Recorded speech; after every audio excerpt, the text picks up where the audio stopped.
حضرت سیدنا فاروق اعظم رضی اللہ تعالی عنہ اپنی زندگی کے کامیاب 10 سالوں کے بعد اللہ کے حضور التجا کرتے ہیں، اللہم ارزقنی شہادتا فی سبیلک، اے اللہ مجھے اپنے راستے میں شہادت کی موت عطا فرما، اے اللہ مجھے اپنے راستے میں شہادت کی موت عطا فرما، اور موت بھی مجھے رسول اللہ صلی اللہ علیہ وسلم کے مبارک شہر مدینہ میں آئے۔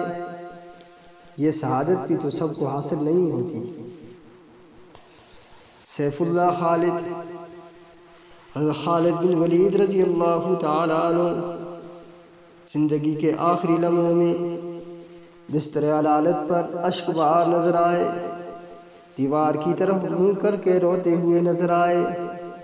دوستوں نے عرض کیا، خالد تو نے تو بڑی کامیاب زندگی گزاری ہے، آپ کا آج رونا سمجھ میں نہیں آتا، سمجھ سے بالا تر ہے۔ حضرت خالد بن ولید رضی اللہ تعالیٰ عنہ فرمانے لگے، دوستو میں نے زندگی کی راہوں میں جہاں بھی موت کو قریب پایا خود کو وہیں جھونک دیا، تمنا تھی شہادت کی موت مل جائے، میرے ہاتھوں سے میری تلوار سے ہزاروں کفار فنان ہوئے، لیکن مجھے شہادت کی موت حاصل نہ ہو سکی۔ آج بستر عدالت پر شہادت کی تمنا کر رہا ہوں، دل گرفتہ ہے، کاش مجھے بھی شہادت کی موت نصیب ہوتی اور میں دنیا میں شہید ہو کر اس دنیا سے چلا جاتا۔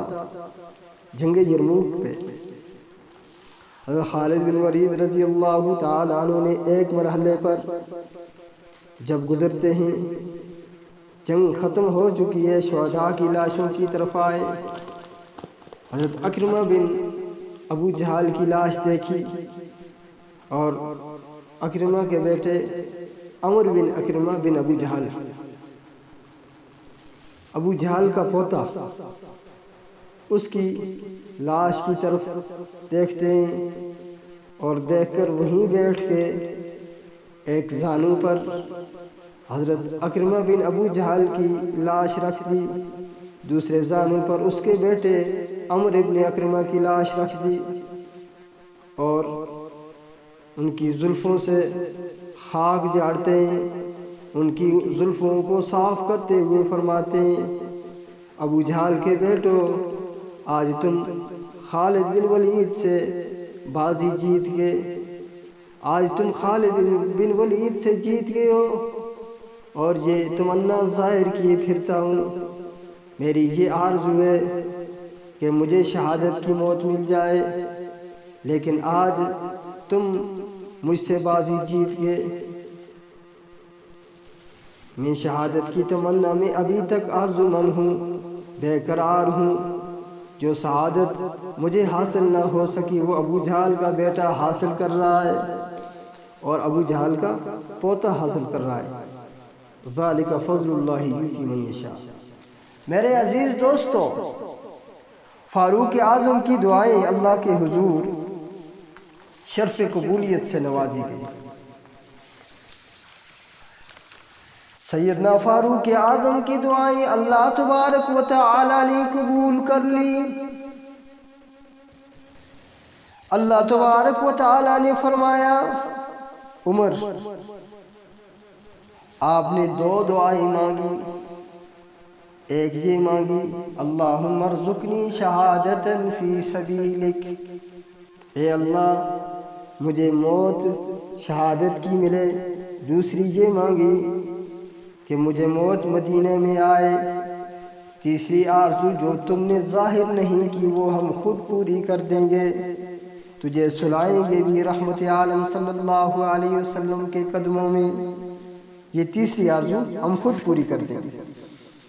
میرے بھائیوں، میرے دوستوں، اللہ تبارک و تعالی نے سیدنا فاروق اعظم کی دعا کو شرف قبولیت سے نوازا۔ ایران کے ایک مجوسی فیروز کے ہاتھوں سے زخمی ہوئے،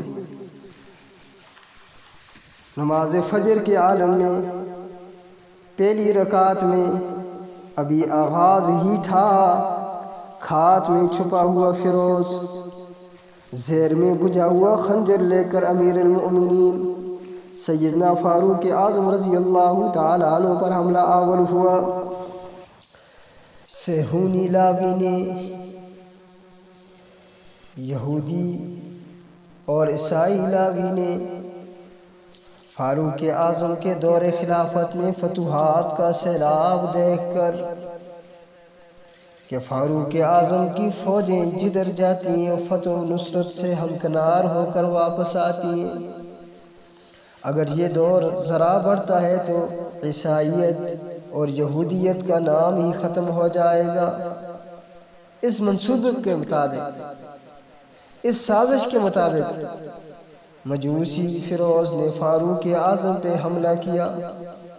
6 زخم آئے، لیکن زمین میں گرنے سے پہلے سیدنا فاروق اعظم رضی اللہ تعالی عنہ نے عبد الرحمن بن عوف کا بازو پکڑا۔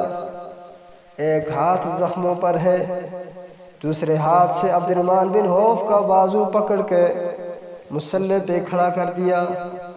فرمایا، میں تڑپتا رہوں گا، تو اس امت کی امامت کروا تاکہ اللہ کی عبادت میں خلل نہ آئے۔ میرے عزیز دوستو، آسمان کی آنکھیں ترستی ہیں ان نمازیوں کے لیے کہ 22 لاکھ مربع میل کا فرما رواں سیدنا فاروق اعظم زخموں میں بسمل ہے، تڑپ رہا ہے۔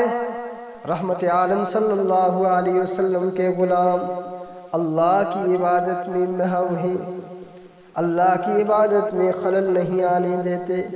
آج ہماری نمازیں، جس کو بستر پہ نیند نہیں آتی وہ مسجد میں سوتا ہے۔ آج ہماری نمازیں اگر مسجد کے کسی کونے سے مچھر کا گزر ہو جائے پوری جماعت کا بیلنس بگڑ جاتا ہے۔ شاہ جی سے کسی نے پوچھا، عطا اللہ شاہ بخاری رحمہ اللہ سے، شاہ جی آپ قرآن سناتے ہو، یہ قرآن اگر پہاڑوں کو سنایا جائے وہ بھی ہل جائیں؟ فرمایا کہ یہی بات ہے، لیکن آج ہماری تن کی دنیا اور ہے، من کی دنیا اور ہے۔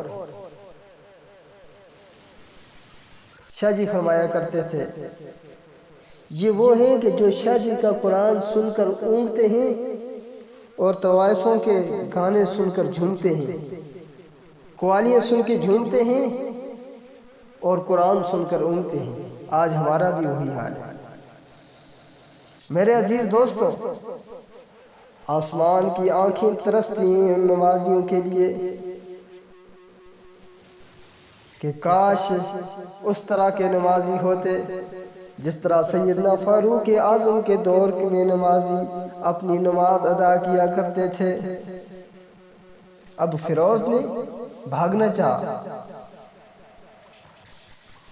کسی طرف سے بھی گنجائش مل جائے میں بھاگ جاؤں۔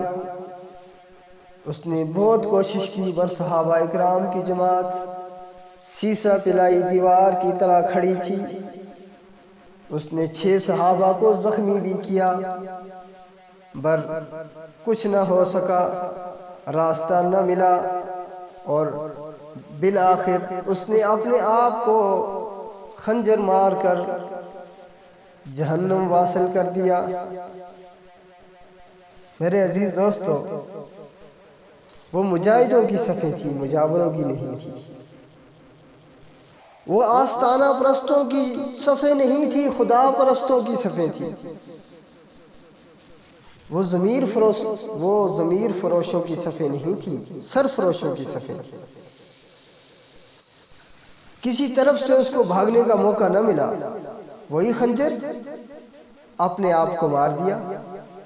فاروق اعظم کے دشمن کی پرانی نشانی ہے، عمر کے دشمن کی پرانی نشانی، عمر کے دشمنوں کی یہ بہت بڑی اور پرانی نشانی ہے، وہ یہی کیا کرتے ہیں۔ یہ مذہب نہیں ہے دوستو، مذہب نماز پڑھنا ہے، مذہب قرآن پڑھنا ہے، مذہب حج کرنا ہے، مذہب زکوٰۃ دینا ہے، مذہب روزے رکھنا ہے، مذہب سنن کا اہتمام کرنا ہے، مذہب واجبات کو ادا کرنا ہے، مذہب مصیبت پر صبر کرنا ہے، مذہب خوشیوں میں شکر کرنا ہے، خوشیوں میں رزق مذہب نہیں، مصیبت پہ ماتم مذہب نہیں، شکر علم ہے، رزق جہالت ہے، صبر علم ہے، ماتم جہالت ہے۔ محمد عربی صلی اللہ علیہ وسلم علم کا سمندر ہے، فرمایا انا مدینۃ العلم وابو بکر اساسها، انا مدینۃ العلم وعمر جدارها، وانا مدینۃ العلم وعثمان سقفها، وانا مدینۃ العلم وعلی بابها۔ میں علم کا وہ سمندر ہوں، ابو بکر اس کی بنیادیں ہیں۔ میں علم کا وہ شیر ہوں، عمر اس کی دیواریں ہیں۔ میں علم کا وہ شیر ہوں، عثمان اس کی چھت ہے۔ میں علم کا وہ شیر ہوں، علی اس کا دروازہ ہے۔ سیدنا فاروق اعظم رضی اللہ تعالیٰ عنہ فرمایا کرتے تھے، مجھے 3 چیزیں بہت پسند ہیں۔ نیکیوں کی اشاعت کرنا پسند ہے، برائیوں کا خاتمہ کرنا پسند ہے، اور پھٹا پرانا لباس پہننا بھی بہت پسند ہے۔ امر بالمعروف ونہی عن المنکر وثوب الخلق۔ فرمایا کہ نیکیوں کی اشاعت کرنا مجھے بہت پسند ہے، معروفات کی اشاعت کرنا مجھے بہت پسند ہے، برائیوں کا خاتمہ کرنا مجھے بہت پسند ہے، امر بالمعروف ونہی عن المنکر پسند ہے۔ تیسری بات فرمائی وثوب الخلق، پھٹا پرانا لباس پہننا بھی مجھے بہت پسند ہے۔ رحمت عالم صلی اللہ علیہ وسلم کی تعلیم و تربیت میں جو انسان تیار ہوئے، حضرت زید رضی اللہ تعالیٰ عنہ فرماتے ہیں، فاروق اعظم کے نام کی جلالت عرب و عجم تک محسوس کی جاتی تھی۔ باطل لرزتا تھا ایوانوں میں فاروق کا نام سن کر۔ اس جلیل القدر انقلابی انسان کے کردار کی دمک نے باطل کا منہ کالا کر دیا تھا۔ اس جلیل القدر انقلابی انسان نے باطل کا منہ توڑ دیا تھا۔ خط لکھتے ہیں تو دریا تعمیل کرتے ہیں، پیغام دیا تو ہواؤں نے تعمیل کی، پانی کا چلو پھینکا تو آگ بجھ گئی، کانپتی ہوئی زمین پر ٹھوکر ماری تو زلزلہ تھم گیا۔ عظمت کا یہ عالم ہے۔ حضرت زید رضی اللہ تعالیٰ عنہ فرماتے ہیں، اسی عمر کے کرتے پر 17 پیوند شمار کیے، اس کندھے سے اس کندھے تک 4 ٹاکیاں چمڑے کی کپڑے پر لگی ہوئی تھی۔ خالی زمین پہ سو جاتے تھے، خاک سے پیار کرتے تھے۔ سیدنا فاروق اعظم رضی اللہ تعالیٰ عنہ کا کردار ہے۔ سیدنا فاروق اعظم وہ انسان ہے، مراد مصطفیٰ ہے، داماد حیدر ہیں، خلیفۃ المسلمین ہیں۔ جب سیدنا فاروق اعظم رضی اللہ تعالیٰ عنہ نے اسلام قبول کیا تو سب سے پہلی اذان مکہ میں ہوئی۔ بڑا طویل واقعہ ہے۔ سیدنا فاروق اعظم کے کردار کی چند جھلک میں آپ کے سامنے پیش کر رہا ہوں۔ اگر سارا واقعہ بیان کرنا شروع کر دوں کئی سال بیت سکتے ہیں، سیدنا فاروق اعظم کے کردار کا احاطہ نہیں ہو سکتا۔ اب سیدنا فاروق اعظم رضی اللہ تعالیٰ عنہ کی شہادت کی طرف آتے ہیں۔ میں نے شہادت کا واقعہ آپ کے سامنے پیش کر دیا ہے۔ سیدنا فاروق اعظم کو جب ابو لولو فیروز مجوسی نے شہید کیا، کسی شہید کی شہادت کی گواہی دینے کے لیے تلوار کی دھار آئے گی، کسی شہید کی شہادت کی گواہی دینے کے لیے خنجر آئے گا، کسی شہید کی شہادت کی گواہی دینے کے لیے خونی گریبان آئے گا، تیر و کمان آئے گا، لیکن فاروق اعظم وہ جلیل القدر انسان ہے کہ جس کی شہادت کی گواہی دینے کے لیے فجر کی نماز آئے گی، جس کی شہادت کی گواہی دینے کے لیے اللہ کا قرآن آئے گا، جس کی شہادت کی گواہی دینے کے لیے مسجد نبوی آئے گی، جس کی شہید کی گواہی دینے کے لیے رسول اللہ کا مدینہ آئے گا۔